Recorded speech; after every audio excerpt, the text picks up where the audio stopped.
Okay, we have in our series of hidden hazards for goats, we're going to talk about water buckets. The water bucket is very important to the goat's health, of course. You want to make sure that it's got good, clean water in it all the time.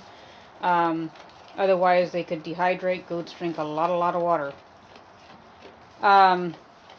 First off, we've got new babies, so we've changed the water bucket to a 1-gallon water bucket. Because if you have a larger 2-gallon water bucket, the kid, when it's being born, can accidentally be plopped in there by the mother that is delivering, or they jump around and have fun and fall in the bucket. Now, we've only seen that one time in the 17 years we've been doing goats, but it's happened. And if the kid falls in the bucket head first, like a child with a bucket, basically it's curtains. So you want to make sure that the bucket is small with a goat that has kids or is going to have kids. And also you want to make sure that the handle is removed, which I forgot to do on this bucket. I've seen goats run around with buckets on their head, okay? And when the handle is on there, particularly with goats with horns, they can get the handle caught around their head. I've seen goats wear it on their head, over their head, and then also with the handle around the neck. And if the shepherd hadn't come along, you've got a distressed animal or even a dead animal. So that's one of the hazards with goats, is the bucket.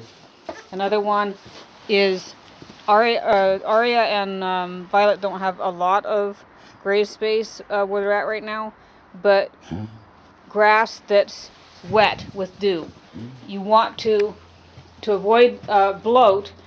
Before you put them out on wet grass, give them their hay in the morning. That way it gives the belly something to have in there for when the wet grass gets in their stomach. Or better yet, don't put them out on wet grass at all. Let the dew burn off in the morning. That's an option too.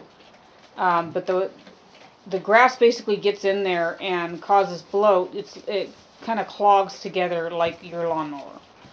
Another hidden hazard with goats is cracks and crevices.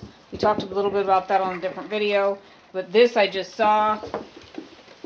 This is a little crevice under the wall here, and I'm probably going to have to fix that because the baby can fit its leg under the wall and get it stuck.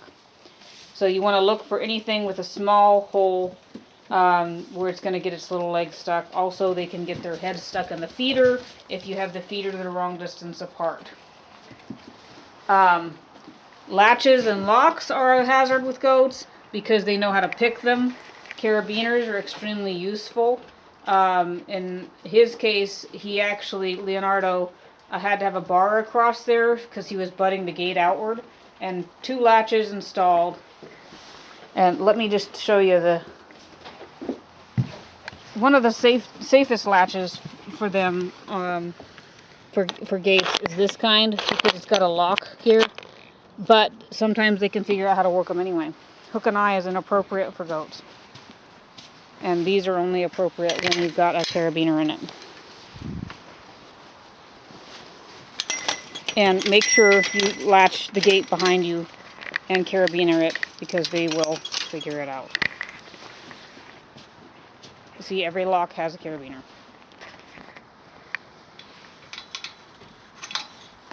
But we didn't think with Leonardo we were going to need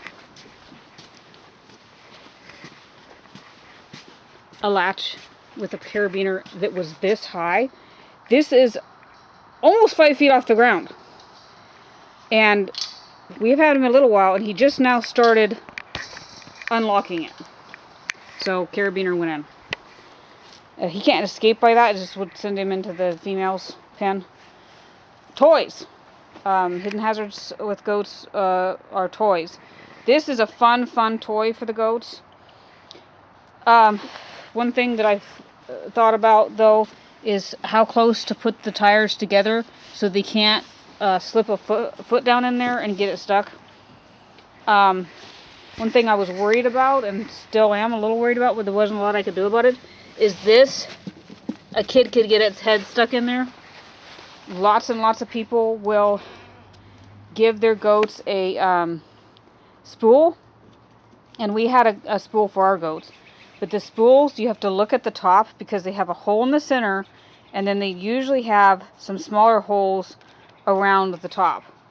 And you want to cover all of those little crevices where a hoof can get stuck in there, because otherwise you're going to have a broken leg. If you have any kind of crack in any kind of platforms or flooring that you have that their hoof can fit through, this is a tight crack. Nobody, not even a kid, is going to get their foot in that. And we've done that on purpose because we know what can happen, because we've seen it happen. They wedge a foot in there and they're stuck and they're done. We had only 2 broken legs ever. One of them was the flooring, and one of them was a board that was alongside another board too close, and the leg got wedged in there. Hidden hazards on board fencing. If you don't have this close enough together, then the kid will stick its head in there and it'll get it stuck, because the grass is always greener on the other side, right? So it'll shove under there. Also, underneath of the fence, it gets dug out over time. Goats will dig, and they'll shove their head under there. Grass is always greener, and they'll get it stuck. And then they have to yell for help. Also, uneven fencing. If you've got it skinnier on one side and wider on another, like I do here, that was my bad. Measure it. Measure it when you do it, and measure it small enough that the kid can't, or the goat can't get his head in through there, because what they'll do is they'll thread it through the wide end, and then they'll slide down as they're grazing along. They'll slide down to the narrow end, and they don't know to go back to the wide end where they first got their head in there. So this has just been a few little things that we've learned over the years, and it's been very few accidents, partly due to the fact that our dad is really has a lot of foresight on stuff like that, and kind of helped us along. Loose fencing is also a hazard. They can bend it over and crawl over the top. We've seen that. They can also flip it up on the bottom. If you can do and have a small enough pin to do a bottom rail, even with chain link, then you're going to limit the escapes vastly. So this has just been a few hints that we've come up with along the way, and if we come up with anything else, we'll make further things later on. But that's just our hints, and help. We're just trying to help people out a little bit, so they don't make some of the same mistakes that we did.